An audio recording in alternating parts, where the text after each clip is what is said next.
Ujambo na karibu tena, tuendelee kubadilishana taarifa mbalimbali.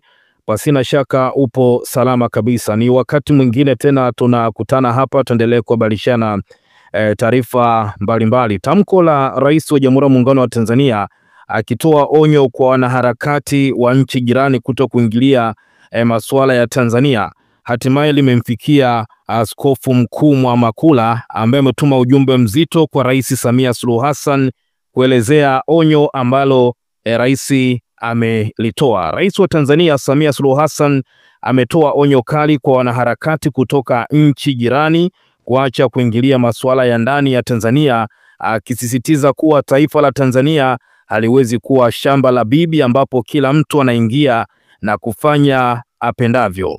Akizungumza jijini Dar es Salaam katika uzinduzi wa toleo jipya la sera ya mambo ya nje ya mwaka 2001 toleo la mwaka 2024, Rais Samia amesema kuna mwenendo unaoibuka wa baadhi ya wanaharakati kuvuka mipaka na kuingilia masuala ya ndani ya nchi, hali ambayo haiwezi kuvumiliwa. Rais Samia amesema tusiwe shamba la bibi, kwamba kila mtu anaweza kuja na kusema anachokitaka. Tumeanza kuona mtiririko au mwenendo wa wanaharakati ndani ya kanda yetu hii kuanza kuvamia na kuingilia mambo yetu, huku tukiwa bado tumenyamaza na hatuwezi kuendelea kuwafumbia macho. Kauli hiyo inakuja siku moja baada ya wakili mashuhuri wa Kenya na aliyewahi kuwa waziri wa sheria Martha Karua pamoja na jaji mkuu wa zamani Willy Mutunga na wanaharakati wengine wawili kuzuiwa kuingia nchini Tanzania, ambapo walikuwa wamewasili kushuhudia kesi ya uhaini inayomkabili kiongozi wa upinzani Tanzania Tundu Lissu, ambayo imeendelea kusikilizwa katika mahakama ya hakimu mkazi Kisutu siku ya jana. Kwa mujibu wa Karua, alifurushwa na kurudishwa Kenya kwa lengo la kumzuia kuhudhuria kesi ya Tundu Lissu. Mutunga na wenzake pia walielezwa kuwa walizuiwa katika uwanja wa ndege kabla ya kurejeshwa nchini kwao. Hadi sasa maafisa wa serikali ya Tanzania hawajatoa tamko rasmi kuhusu tukio hilo.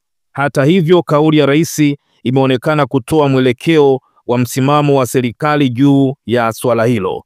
Sasa kama kwao wameshadhibitiwa, wasije kutuharibia huku.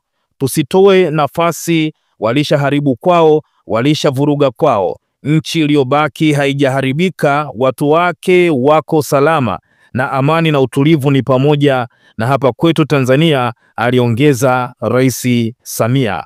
Moja kwa moja tuangalie hiki ambacho amekizungumza Askofu Mkuu Bandekile Mwamakula akijibu hiki ambacho Rais wa Jamhuri ya Muungano wa Tanzania ametoa onyo kali kwa wanaharakati kutoka nchi jirani za Tanzania kuacha kuingilia mambo ya Tanzania, huku akisema kwamba Tanzania sio shamba la bibi. Moja kwa moja kwenye mitandao yake ya kijamii, Askofu Mkuu ameanza kwa kuandika yafuatayo: ushauri wa askofu kwa Rais Samia juu ya wanaharakati watokao nchi za nje. Tarehe 19 Mei 2025 ni siku iliyokuwa imebana sana kwangu. Sikuweza kufanikiwa kufuatilia hotuba yeyote iliyotolewa na Mheshimiwa Rais Samia Suluhu Hassan. Hata hivyo, usiku niliona habari picha kadhaa zikiwa na maneno ambayo yanaelezwa kuwa yalitolewa na Rais Samia. Katika habari picha mojawapo, rais alinukuliwa akisema tusitoe nafasi kwa wanaharakati wa nje kuingilia masuala ya Tanzania. Kama kauli hiyo ni ya Rais Samia Suluhu Hassan, nchi yetu itakuwa imefikia hatua mbaya sana, kwani hata rais amejua kuwa tumefikia mahali ambapo tunahitaji watu au wanaharakati wa nje kutetea wananchi wa Tanzania. Huko nyuma, kuanzia mwaka 1961 hadi mwaka 1990, wanaharakati, wanasiasa na viongozi kutoka Tanganyika na baadaye Tanzania ndio ambao walikuwa wakiingilia masuala ya nchi jirani au nchi za nje. Wanaharakati, wanasiasa, watetezi na viongozi hao waliokuwa wakiingilia mambo ya nchi nyingine waliongozwa na Rais Julius Nyerere mwenyewe. wakati rais wa Malawi Dr. Kamuzu Banda anatesa na hata kuua watu wake, nchi ya Tanzania sio tu kuingilia masuala ya nchi ya Malawi, bali pia iliwapa hifadhi watu na wakimbizi kutoka Malawi, akiwemo mwandishi nguli aliyekuwa akiandika gazeti la Daily News. Wakati Idi Amin Dada alipoipindua serikali ya Uganda na kumwondoa madarakani Rais Milton Obote, Rais Nyerere aliingilia masuala ya Uganda, akaenda mbali zaidi, akawahifadhi Milton Obote, Yoweri Kaguta Museveni na kadhalika. Lakini pia wakati Afrika Kusini ilipokuwa chini ya mfumo wa utawala wa ubaguzi wa rangi, Tanzania ya Rais Julius Nyerere iliingilia masuala ya Afrika Kusini kwa kuhamasisha vikwazo vya kiuchumi dhidi ya nchi hiyo, ikatoa ardhi kwa wapiganaji wa Afrika Kusini. Nchi nyingine ambazo ziliingiliwa wanasiasa, wanaharakati na wapiganaji wa Tanganyika na baadaye Tanzania ni pamoja na Rhodesia, sasa Zimbabwe, Msumbiji, Angola, Namibia, Algeria na kadhalika. Lakini pia hakuna asiyejua kuwa wakati wa utawala wa Mobutu Sese Seko wa Zaire, sasa DR Congo, Tanzania iliingilia masuala ya Zaire kwa kuwahifadhi Desire Kabila, Baba Ntware na mwanae hadi wakafanikiwa kumwondoa madarakani Rais Mobutu. Mifano haiishi, kwani sio watu wengi wanajua kuwa wanajeshi wetu walikwenda katika visiwa vya Komoro, lakini kama walikwenda kutembea au walikwenda kula pikiniki, ajuaye ni Rais Kikwete na jenerali wake Davis Mwamunyange. Kama asilimia kubwa ya Watanzania wanajua ya kuwa upinzani unanyanyaswa nchini, huko viongozi wao kama Ali Kibao wameuawa na wengine kama Soka, Kipanya, Chaula, Mrei, Mbise na Mdude wametekwa na hawajulikani waliko, hautarajiwi kuwa wanaharakati wa nchi za jirani wasijue kuwa kuna ufinyaji wa haki za msingi nchini, ikiwemo haki ya kuishi.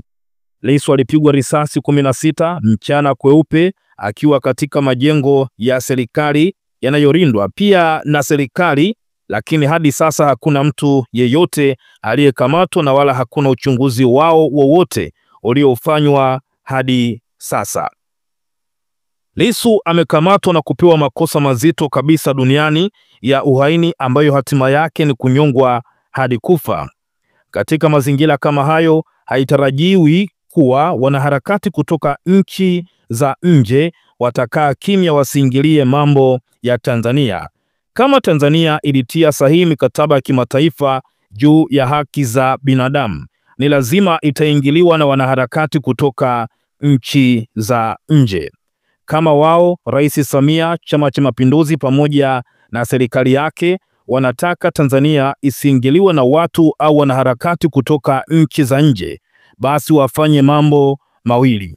Mosi, waandike katiba mpya au wabadili katiba iliyopo ili wanyofoe kifungu kile kinacholinda haki za binadamu. Jambo la pili, wafanye haraka sana juhudi za kuiondosha Tanzania katika mikataba yote ya kimataifa. Baada ya kufanya hivyo, waiondoe Tanzania kutoka katika Umoja wa Mataifa, Jumuiya ya Madola, Jumuiya ya Afrika Mashariki, COMESA, SADC na kadhalika. Wakimaliza kufanya yote hayo, ndipo Tanzania ivunje uhusiano wa kibalozi katika nchi zote duniani na iwaite mabalozi wake wote walioko katika nchi hizo. Mwisho iwafukuze mabalozi wote wa nchi za kigeni walioko Tanzania. Hapo ndipo itoe kauli ya kuto kuingiliwa na wanasiasa na wanaharakati kutoka nchi za nje, kwani sasa Tanzania itakuwa tayari ni kisiwa cha Mbudia. Je, nini kimekushangaza? Je, nini maoni yako? Mwanakondoo ameshinda, tumfuate Askofu Emmaus Bandekile Mwamakula. Hiki ndicho alichokiandika Askofu Mkuu Bandekile Mwamakula kujibu onyo la Rais Samia Suluhu Hassan kwa wanaharakati kutoka nchi jirani ambao wameonekana wakiingilia masuala ya kisiasa na mambo kadha wa kadha ya Tanzania, hususan katika kipindi hiki kesi ya Tundu Lissu ikiwa inaunguruma katika mahakama ya hakimu mkazi Kisutu. Watanzania wengi wametoa maoni yao. Huyu wa kwanza anasema, mama umechemka, unataka kuficha maovu ya nchi kwa kuwanyima majirani wasijue.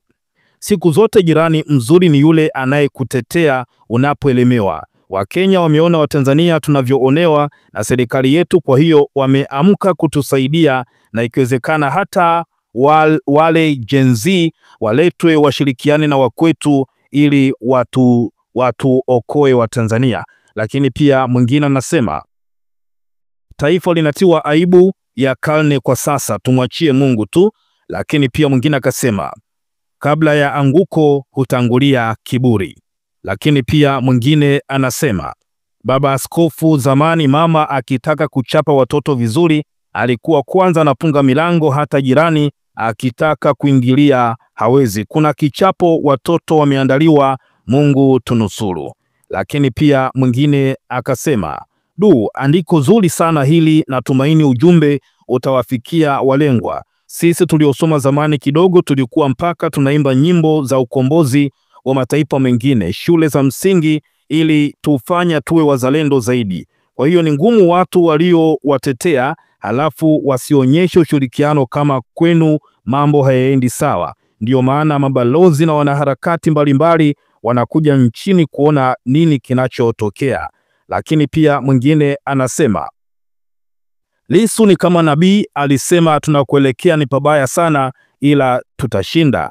Lakini pia mwingine anasema, kilichonishangaza ni wewe kumwandikia chura kiziwi, nadhani akisoma andiko lako atapata elimu. Lakini pia mwingine akasema, kiburi na kaburi vinatofautiana herufi moja tu, mwanakondoo ameshinda tumfuate. Lakini pia mwingine akasema, zile kauli sio za taasisi, maana sijaona kama kuna mahali alisoma, labda kama alipewa maelekezo nini aseme. Lakini pia mwingine akasema, yaani rejea zako zimekaa mahala pake, tatizo ni washauri wa rais wetu, inaonekana wanampotosha sana, kila anachofanya nazidi kuchafua zaidi, labda kama ataupata huu ujumbe anaweza kutafakari kwa upya.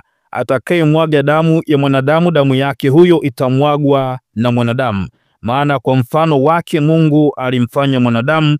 Mwanzo 9 mstari wa 6 Biblia takatifu. Lakini pia mwingine akasema, naona hatua ngumu mno zinakuja mbeleni huku Tanzania ikidondoka. Lakini pia mwingine hapa anasema, mimi bado sijaamini kama hotuba ile imetoka mdomoni mwa Rais Mheshimiwa Samia.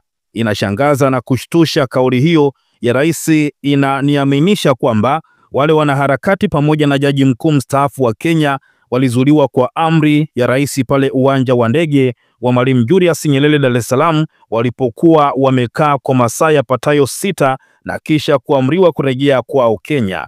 Amri ile imeitia doa Tanzania kabla na baada ya uhuru wa nchi yetu Tanganyika Tanzania, ili wakaribisha wapigania uhuru na hali kadhalika wanaharakati bila ubaguzi wala vikwazo vyovyote, na tulipata heshima miongoni mwa jumuiya za kimataifa. Swali ni kwamba kwa nini tuwazuiwe? Nini kinafichwa hapa? Mwenyewe Mheshimiwa Rais umekuwa ukiwahimiza waandishi wa habari waweke mbele uzalendo waandikapo habari za Tanzania. Je, hili nalo lina uzalendo? Tangu juzi ukisoma magazeti au kusikiliza redio za nje, habari ni hizo hizo Tanzania, tena wameongeza na maneno yao mengine ambayo kwa hakika yamechafua taswira ya nchi yetu. Swali la kujiuliza, je, ni kweli tunaweza kuzuia mambo au matukio yanayojiri hapa Tanzania yasijulikane nje, hasa kipindi hiki cha utandawazi ambapo dunia ni kama kijiji? Watu wengi wametoa maoni yao,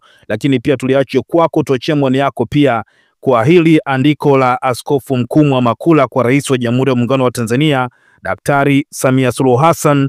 Lakini kubwa, endelea kukaa karibu nasi kwa taarifa mbalimbali.